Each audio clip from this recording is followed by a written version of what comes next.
अब देखो प्रिय मित्रों, एक्सरसाइज 4.3 का क्वेश्चन 4 करते हैं, जिसमें लैंग्वेज का आपको क्वेश्चन दिया हुआ है। क्या निम्न स्थिति को संभव है यदि उनकी वर्तमान आयु ज्ञात कीजिए। दो मित्रों की आयु का योग 20 वर्ष है। दो मित्रों की आयु का योग क्या है? 20 वर्ष है। 4 वर्ष पूर्व उनके आयु का गुणनफल 48 वर्ष था। तो माने कि पहले मित्र की आयु अपन x वर्ष मानेंगे। पहले मित्र की आयु क्या मानेंगे? x वर्ष मानेंगे। तो दूसरे मित्र की आयु टोटल में से x घटा देंगे। पहले वाले x माने वो घटा देंगे दूसरे मित्र की आयु। 4 वर्ष पूर्व, तो पहले मित्र की आयु में से अपन 4 वर्ष घटाएंगे, x माने 4 होंगे। दूसरे मित्र की आयु में से भी 4 वर्ष घटाएंगे, ठीक है ना। तो 16 माइनस x आ जाएगा। दोनों आयु का गुणनफल, दोनों आयु का क्या होगा? गुणनफल आपको दिया हुआ प्रश्न अनुसार। प्रश्न अनुसार दोनों आयु का गुणनफल, इसको बढ़ा के दीजिए। 16x minus x square minus 16 64 whole को 32 होल की 48 होल 64 16 64 और माइनस माइनस प्लस 4x, ठीक है ना। अब इसको सरल कर दीजिए। इसको सरल करेंगे तो माइनस एक्स आएगा स्क्वायर और ये 16 और 4 20 हो जाएगा 20x और माइनस 64। अब प्रश्न अनुसार दोनों की आयु का गुणनफल दिया हुआ है। प्रश्न अनुसार दोनों की आयु का क्या दिया हुआ है? गुणनफल कितना दिया हुआ है? 48 दिया हुआ है। कितना दिया हुआ है? 48। इधर भेजेंगे सबको। तो x स्क्वायर प्लस का आ जाएगा और माइनस का 20x आ जाएगा और प्लस का 64 आ जाएगा और प्लस 48 आ जाएगा। 48 और 64 कितने होंगे? 112 होंगे। 48 और 64 कितने होंगे? 112 होंगे। 112 गुणा करने पर 112, जोड़ने घटाने पर आपको कितना आ रहा है? जोड़ने घटाने पर कितना आ रहा है? 112 आ रहा है। ऐसी कोई संख्या नहीं आ रही। तो 20 पर माइनस 4ac से तुलना करेंगे। 20 पर माइनस 4ac से तुलना करेंगे तो ये क्वाड्रेटिक इक्वेशन आ गई। क्या आ गई? क्वाड्रेटिक इक्वेशन, जिसमें a का मान 1 है, b का मान -2 है और c का मान 112। तो 20 पर माइनस 4ac में रखेंगे। 20 पर माइनस 4ac में रखेंगे। 20 पर माइनस 4ac में रखो b का स्क्वायर माइनस 20 का स्क्वायर और 4 a का मान 1, c का मान कितना है? 112। 20 का कितना है? 400 और 112 को गुणा किया 400 448 है। 448 से माइनस की वैल्यू आ गई क्या है? -48 आ रही है। और 20 पर minus 4ac is less than 0 आ रही है। इनकी वैल्यू 0 से कम आ रही है। 0 से कम आ रही है तो ये वास्तविक मूल नहीं है। वास्तविक मूल संभव इसमें नहीं है। यदि इसके इक्वल आता है तो अपन वास्तविक और बराबर मानेंगे, और यदि इक्वल नहीं आ रहा है तो इसमें वास्तविक मूल नहीं है।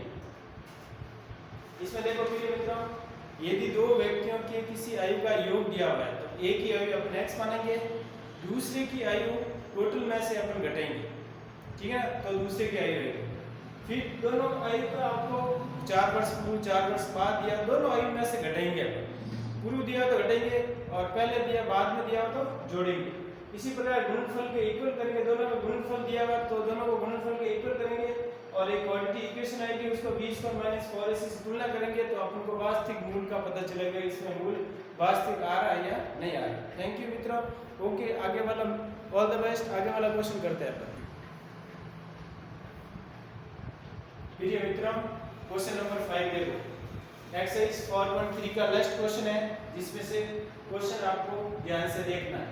क्या परिमाप 80 मीटर हो सकता है और क्षेत्रफल 400 मीटर हो सकता है? तो पारक को आयताकार पारक क्या संभव है? यदि उसके संभव है तो लंबाई और चौड़ाई आपको ज्ञात करनी है। तो माना कि आयताकार पारक की लंबाई है x मीटर। लंबाई क्या है? x मीटर है। लंबाई क्या है? x मीटर है। तो आयताकार पारक की चौड़ाई होगी y मीटर और इसका परिमाप हो जाएगा, आयताकार पारक का परिमाप क्या होगा? 2 × लंबाई प्लस चौड़ाई। ये लंबाई प्लस चौड़ाई होगा। ये आयताकार पारक का परिमाप होता है। 2 × लंबाई पर और क्षेत्रफल xy होगा। क्षेत्रफल क्या होगा? xy, लंबाई इनटू चौड़ाई होता है। लंबाई इनटू क्या होगा? चौड़ाई होगा। देखो परिमाप इधर लिख देता हूं मैं।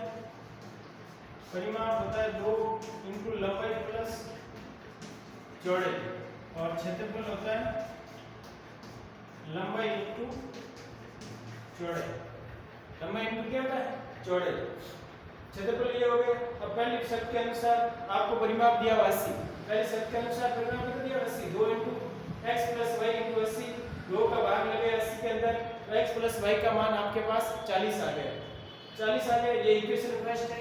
इक्वेशन फर्स्ट से अपन y का मान निकालना। y का मान दूसरी शर्त के अनुसार, दूसरी शर्त के अनुसार xy मतलब क्षेत्रफल आपको दिया हुआ 400, क्षेत्रफल दिया हुआ 400, तो अपन y का मान रख दिया। y का मान यहाँ पे रख दिया। y का मान 40 माइनस x रखा, तो x को 40 से गुणा किया 40 x को x से गुणा किया माइनस x स्क्वायर और 400। इसको x आपको प्लस में लाना है, x square minus 40x plus 400। अब इसको b स्क्वायर माइनस 4ac से तुलना करते हैं। b स्क्वायर माइनस 4ac से तुलना करते हैं, क्या आता है इसमें? 0 आता है। क्या आता है? तो b का मान क्या है?